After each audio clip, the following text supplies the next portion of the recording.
para se posicionar à frente, pois daremos início à entrega da homenagem em comemoração ao dia de Allan Kardec, codificador da doutrina espírita. Convidamos para também se posicionar à frente para receber uma homenagem à palestrante desta noite, a senhora Maroísa Baio.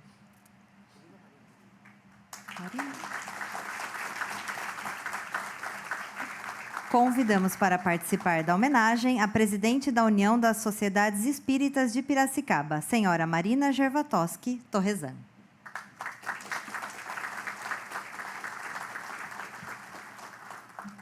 A palestrante dessa noite, a senhora Maroísa Baio, é professora aposentada, residente em Limeira, colaboradora do Grupo Espírita Allan Kardec, coordenadora de grupos de estudos doutrinários e do Evangelho, expositora espírita, articulista da Revista Internacional de Espiritismo, Casa Editora O Clarim de Matão, autora do livro Allan Kardec em revista pela Casa Editora O Clarim.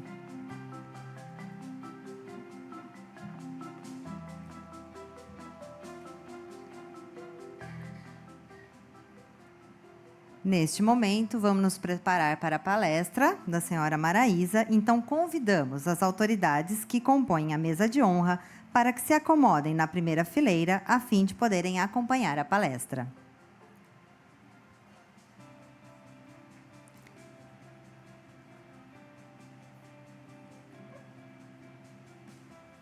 E convidamos a senhora Maroísa Baio para vir até a tribuna e iniciar a palestra desta noite com o tema Aconteceu na Primavera.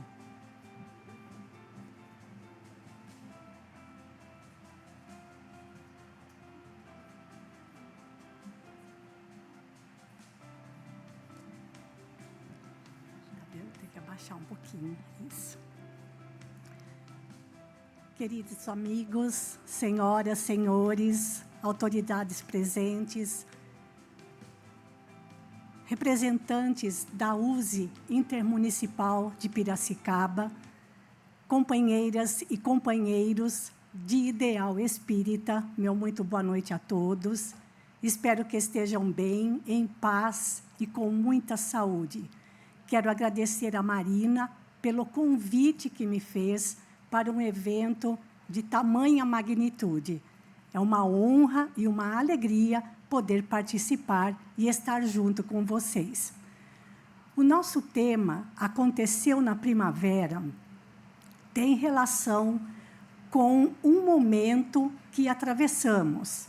No último dia 20 de março, nós tivemos o equinócio de outono aqui para nós, no hemisfério sul, e o equinócio da primavera no hemisfério norte. Pode avançar o slide, por favor. Isso, já está aparecendo lá. Nessa época do ano, os dois hemisférios recebem igualmente a mesma quantidade de luz, porque o Sol incide de forma perpendicular ou perpendicularmente sobre a linha do Equador.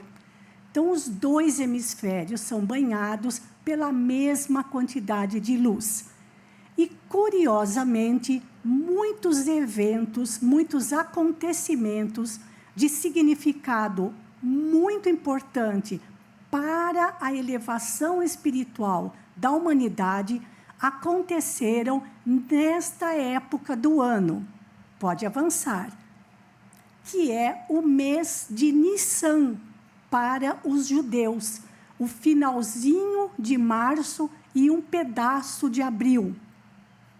A palavra Nissan, que tem origem babilônica, significa primeiros frutos, porque era nessa época do ano que se fazia a colheita da cevada. A cevada é cultivada no inverno e é colhida no início da primavera, no mês de Nissan. Mas o mês não é importante, essa época do ano não é importante só por causa da colheita da cevada. Muitos fatos de há mais de 3.000 anos aconteceram nessa época do ano. O primeiro grande acontecimento foi a libertação dos escravos hebreus, não somente escravos hebreus, mas todos os escravos do Egito, liderados por Moisés. Aconteceu nesta época do ano. E 50 dias depois da saída do Egito, eles receberam, pela mediunidade de Moisés, no Monte Sinai, a primeira revelação das leis divinas, sempre no mês de Nissan. É como se Jesus, o governador espiritual do orbe, dissesse: tudo que vai chegar para vocês é igualmente para todos, não há privilégios. As revelações divinas são para todos os habitantes do planeta.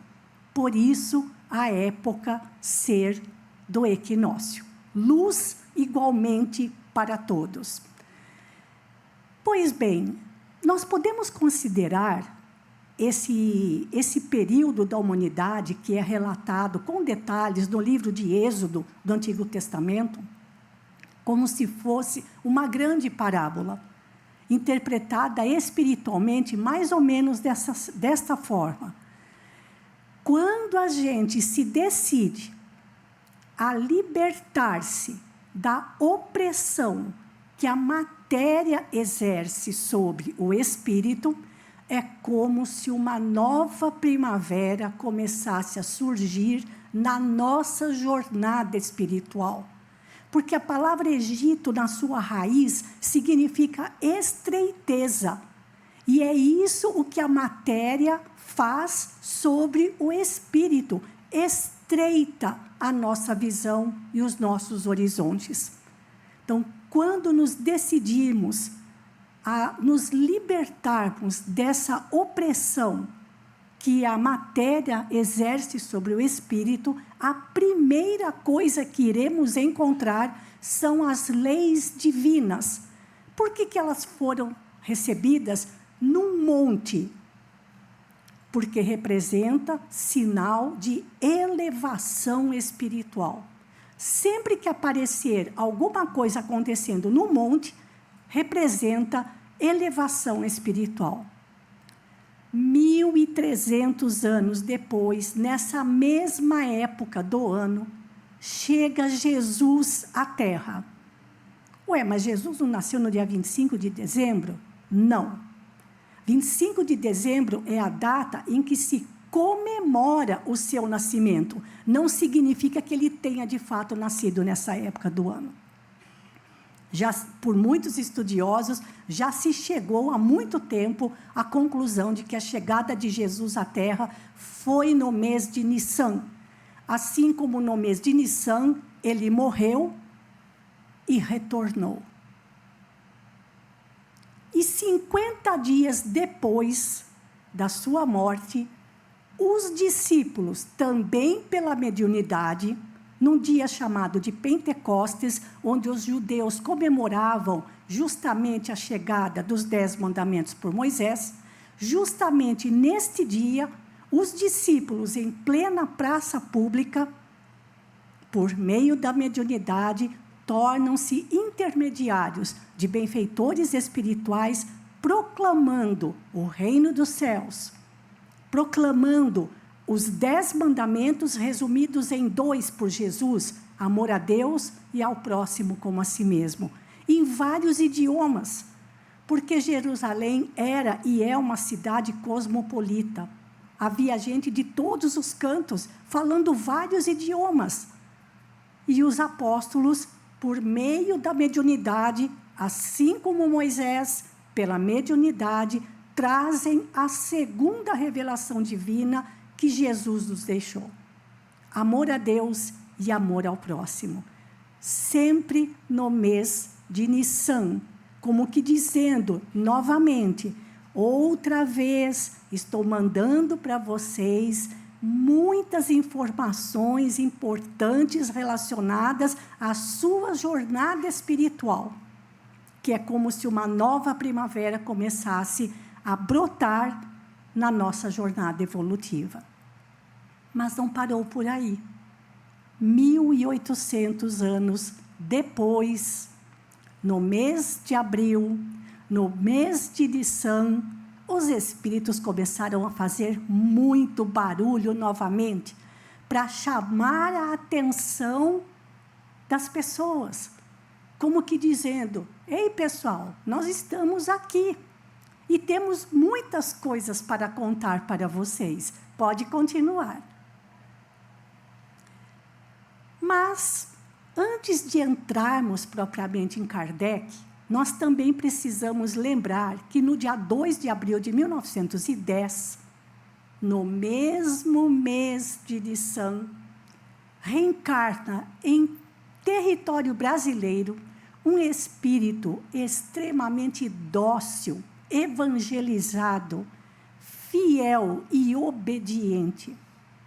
Por meio de Chico Xavier, o espiritismo popularizou-se, tornou-se popular, tornou-se mais acessível, porque até então, até pouco tempo, somente as obras em francês chegavam ao Brasil. E foi por meio de Chico Xavier que nós ficamos sabendo dos acontecimentos que antecederam a publicação de O Livro dos Espíritos por Kardec. Pode continuar.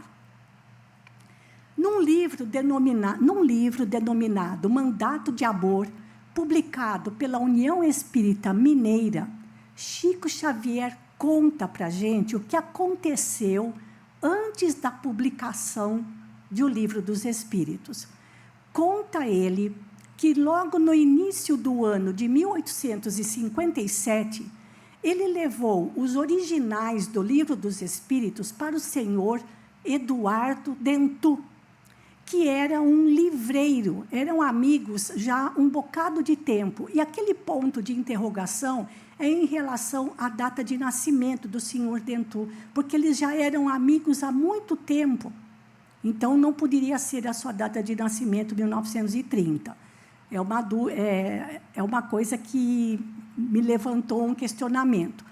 Então, ele levou para o senhor Dentu, que tinha uma livraria, pode avançar, tinha uma livraria, uma boutique de livros, na Galeria d'Orléans, no Palácio Real, em Paris. E já eram conhecidos há muito tempo. E deixou os originais com o senhor Dentu, que era livreiro.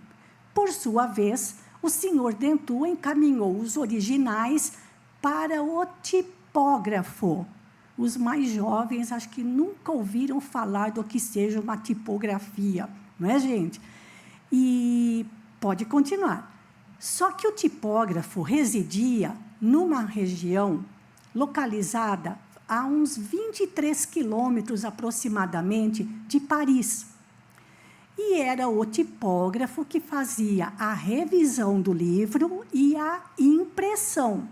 Montava página por página, montava página, os tipos, né, com as letrinhas, os sinais de pontuação, os numerais, imprimia, conferia, se tivesse tudo certo, montava a página seguinte. Era um trabalho danado.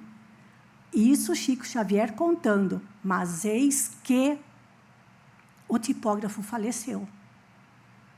O tipógrafo desencarnou justamente quando ele estava preparando o Livro dos Espíritos. E a tipografia ficou aos cuidados de seus 2 filhos, que não tinham a mesma ênfase, nem o mesmo ardor pela tipografia como o pai. E Kardec falava com o senhor Dentu, o senhor Dentu conversava com os meninos, filhos do tipógrafo, e eles respondiam: vai demorar muito para o livro ficar pronto. Até que Allan Kardec teve uma intuição. Ele foi até a casa da viúva, pegou os originais, deu para ela, deixou nas mãos dela e disse: esse livro é de grande importância, por favor, leia. Então, olha que curioso, gente, a primeira pessoa no mundo que leu o Livro dos Espíritos foi a viúva do tipógrafo, e ainda por cima leu em cima dos originais. Mas para ela, Kardec foi muito bem intuído, porque para ela, os ensinamentos do Livro dos Espíritos foram extremamente confortadores. Ela tinha acabado de perder o seu companheiro. Então, os ensinamentos dos Espíritos foram extremamente esclarecedores e consoladores para ela. Ela pegou um papel e escreveu em francês, que eu me recuso a pronunciar, porque o meu francês é pior do que qualquer coisa rasgada. Ela escreveu urgentíssimo e entregou para os filhos, como que dizendo, tratem de dar conta disso logo. E assim aconteceu. Foram impressos 2.000 exemplares. E então, numa ensolarada manhã de primavera, num sábado, pode avançar. Num sábado bastante ensolarado, pode continuar. No próximo slide. Lá foi Kardec para a livraria do Senhor Dentu, no Palácio Royal, em Paris, pode continuar, para o lançamento do Livro dos Espíritos, que, na época, na sua primeira edição, tinha apenas 501 perguntas. Pode avançar. E mais um pouquinho. Isso. Essa imagem, gente, foi uma foto, aliás, nem era fotografia que chamava, foi uma chapa, que tiraram, olha como a gente é antigo, que tiraram de Kardec no dia de lançamento do Livro dos Espíritos. O livro que ele segura em mãos é o Livro dos Espíritos. E a gente pode ver no frontispício da obra, que está escrito bem lá embaixo, não sei se dá para enxergar, Senhor Dentu, livreiro, Galeria d'Orléans, número 13, Palácio Real, Paris, 1857. Então, foi lá, na companhia do amigo e livreiro Senhor Dentu, que foi feita a publicação do Livro dos Espíritos, com apenas 501 perguntas. Pode continuar. Somente em 1860, porque as coisas continuaram acontecendo, não é porque o livro foi publicado que os espíritos pararam de se manifestar. Então, 3 anos depois, Kardec continuou trabalhando na obra, e aí, em 1860, o livro foi publicado com o dobro de perguntas, com 1.019 perguntas, no modo como nós temos até hoje. Certo, gente? Então, tudo isso aconteceu durante o mês de Nissan.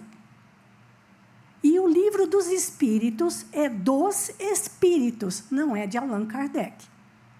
Portanto, esta época do ano, o equinócio, sobretudo no hemisfério norte, da primavera, o mês de Nissan, Moisés, Jesus, Kardec, espiritualidade, mediunidade e imortalidade.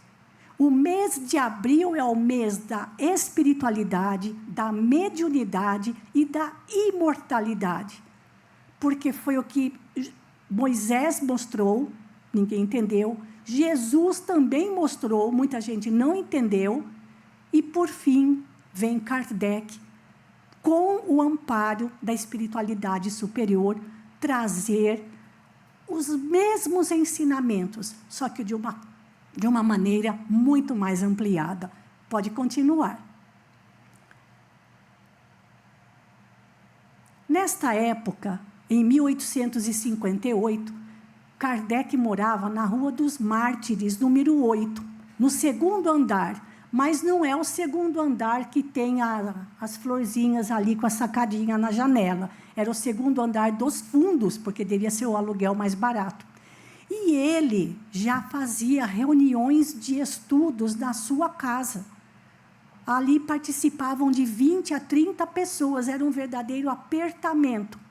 Então, ele achou melhor já com a Sociedade Parisiense de Estudos Espíritas legalmente fundada e formalizada perante a justiça, perante o governo da época.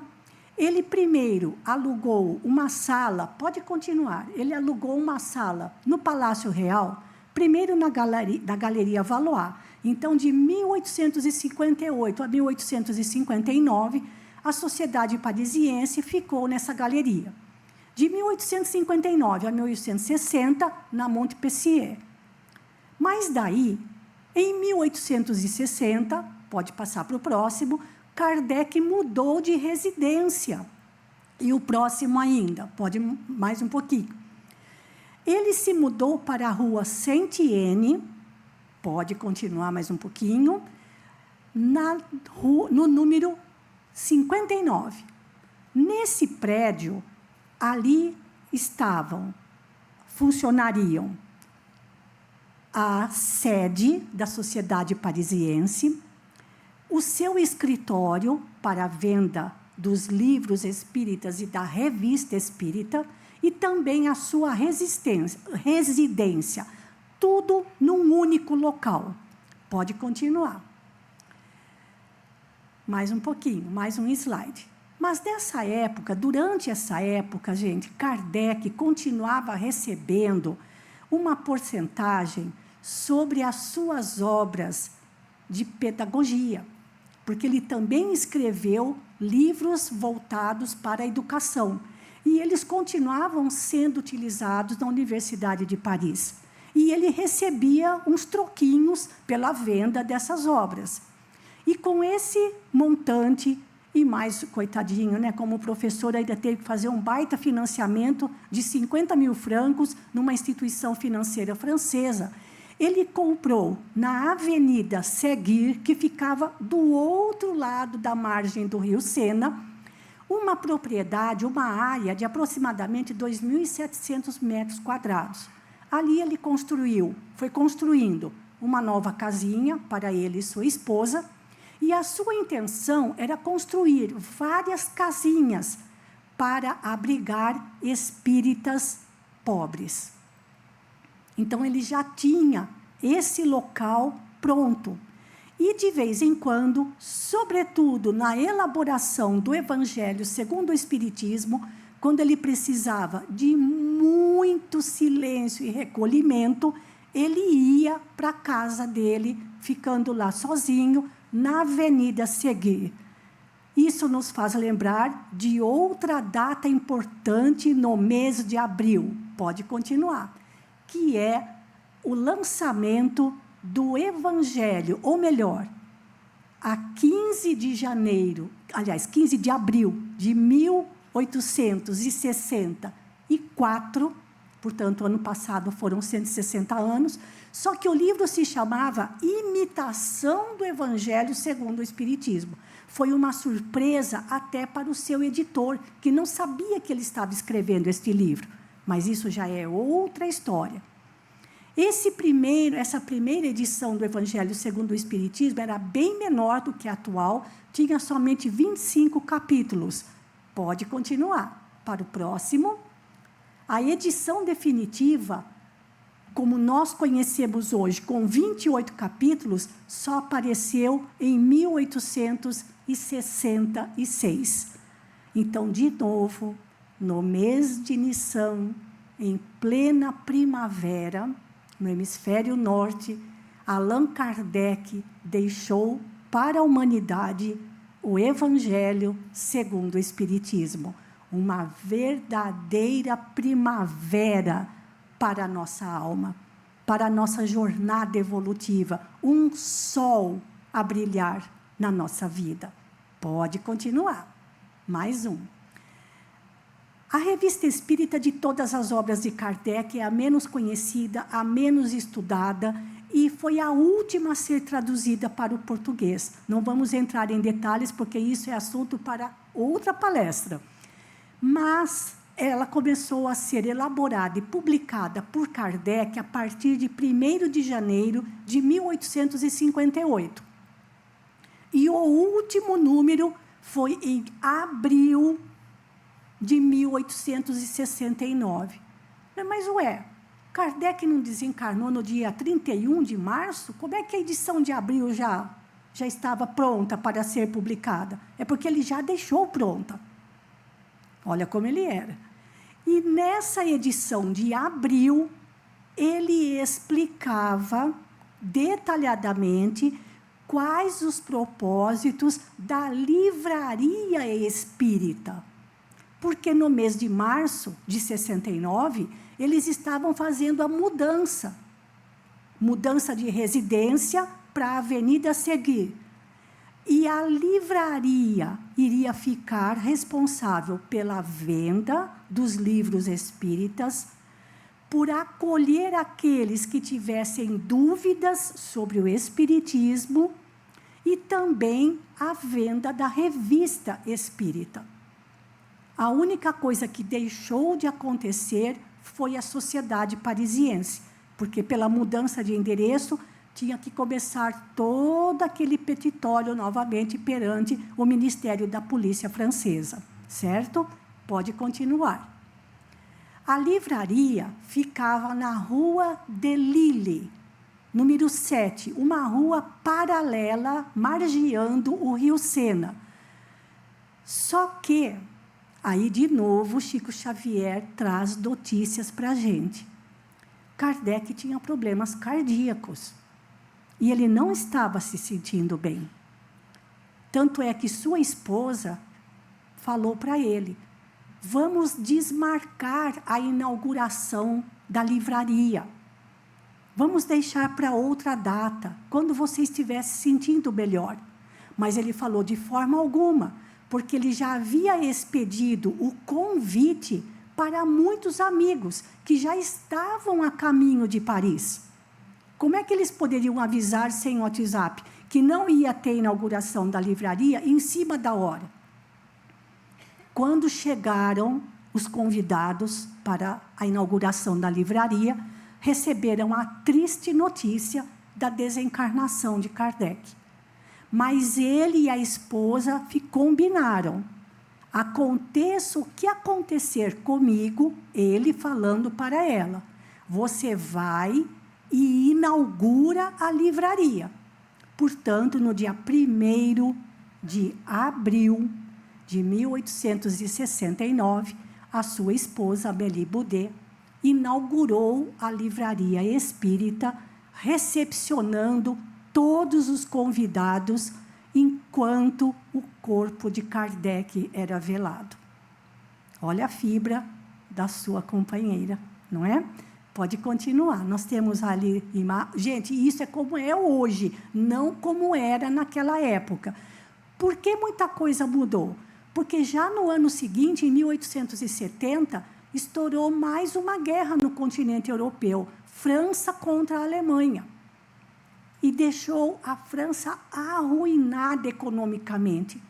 Então, sociedade parisiense, tudo o que acontecia em torno do espiritismo desandou completamente. E depois as duas grandes guerras, né? Pode continuar. Quando Kardec desencarnou, então, ele foi sepultado, pode continuar, ele foi sepultado primeiramente no cemitério de Montmartre, que era o cemitério do povo. 2 anos depois, os seus amigos se cotizaram e construíram um monumento dedicado a ele no cemitério Père-Lachaise.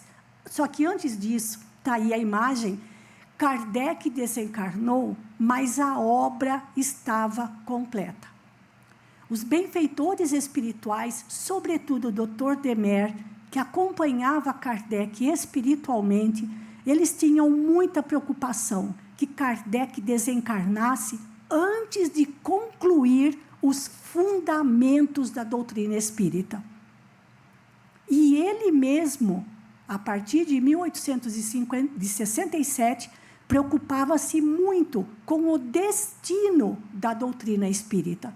A grande preocupação de que tudo ficasse documentado, para que, se um dia a doutrina espírita viesse a se denegrir, não fosse por causa dele. E isso a gente só encontra lendo a Revista Espírita, onde ele abre o seu coração falando sobre a sua grande preocupação do destino da doutrina espírita. Pode continuar. Pode ir para frente. Já estamos... Então, 2 anos depois, portanto, em 1871, 2 anos depois da sua morte, ele foi sepultado, ou seja, o seu corpo foi trasladado para o cemitério Père Lachaise. Pode continuar. Bastante conhecido o seu túmulo. Pode ir para frente.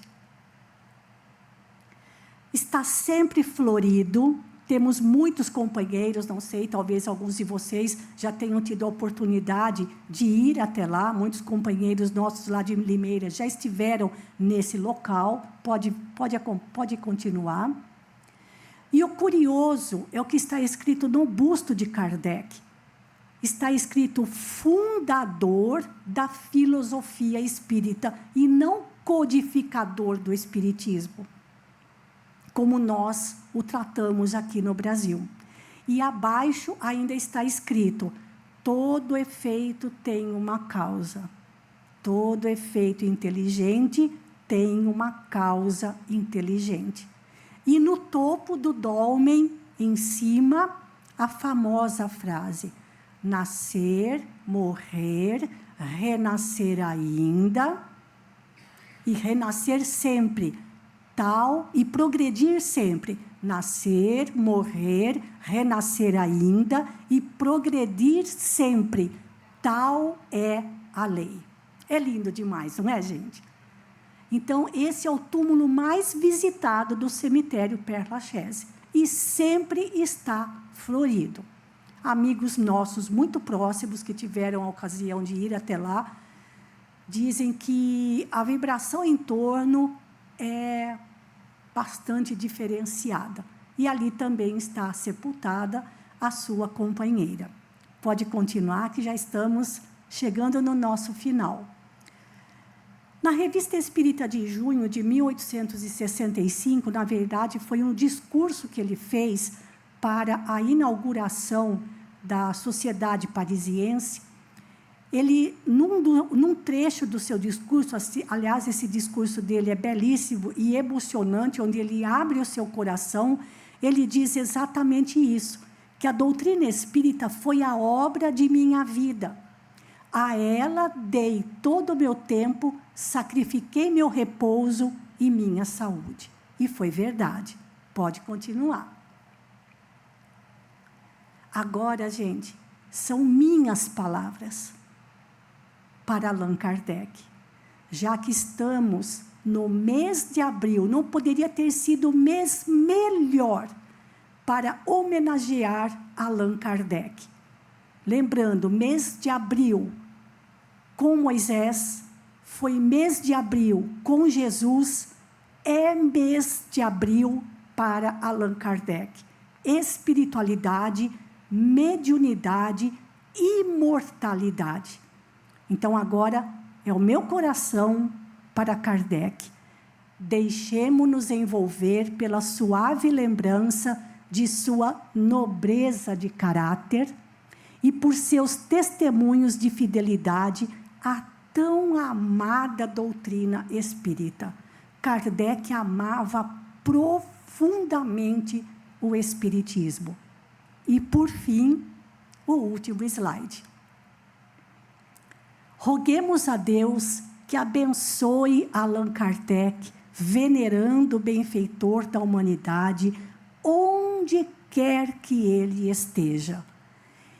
E que ele, por sua vez, nos auxilie a multiplicar o valioso talento do espiritismo em nossa vida. Somos gratos a Deus pela bênção da doutrina espírita na nossa vida. Muito obrigada pela atenção de vocês, muito obrigada pela oportunidade, Marina, de poder participar de um evento tão maravilhoso. E viva Allan Kardec, viva a imortalidade. Muito obrigada a todos, uma boa noite e um forte abraço. Muito obrigada.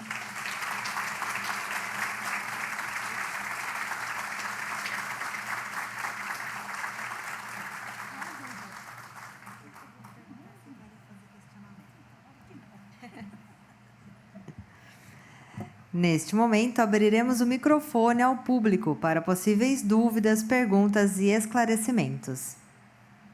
Alguém gostaria de falar? Não? Sem perguntas por hoje?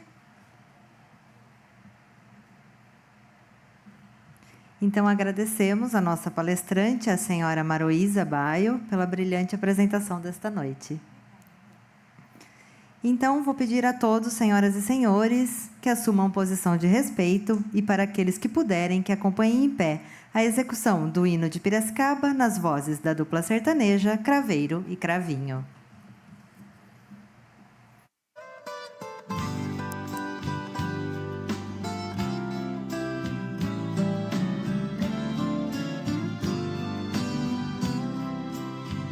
Numa saudade que puxa e mata, que sorte ingrata, longe daqui, veio um suspiro, triste sem termo, vivo no ermo, desde partir.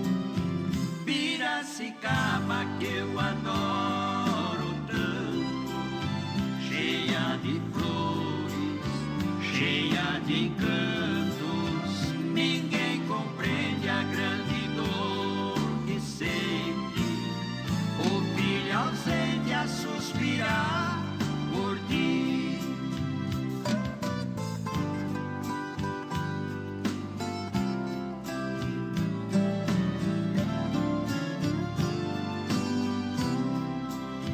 Tem outras pragas que vale a sorte, prefiro a morte junto de ti. Amo teus prados, os horizontes, o céu e os montes que vejo aqui. Piracicaba que eu adoro tanto, cheia de flores, cheia de encantos, ninguém compreende a grande dor que sente o filho ausente a suspirar por ti.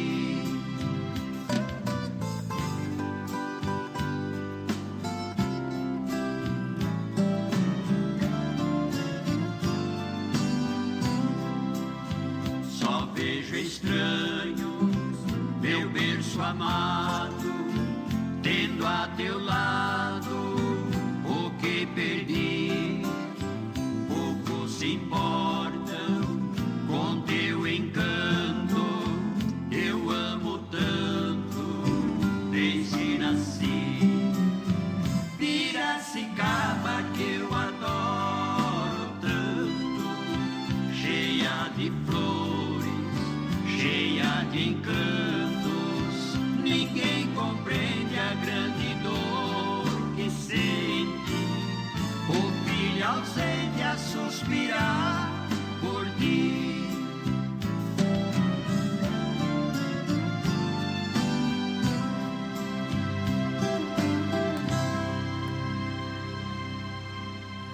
Podem se sentar, por gentileza. Senhoras e senhores, agradecemos a presença de todos nesta solenidade que comemoramos o dia de Allan Kardec e entregamos a medalha de mérito legislativo ao senhor Jorge Rodrigues Martins. Declaramos encerrada esta reunião solene e desejamos a todos uma excelente noite. Obrigada.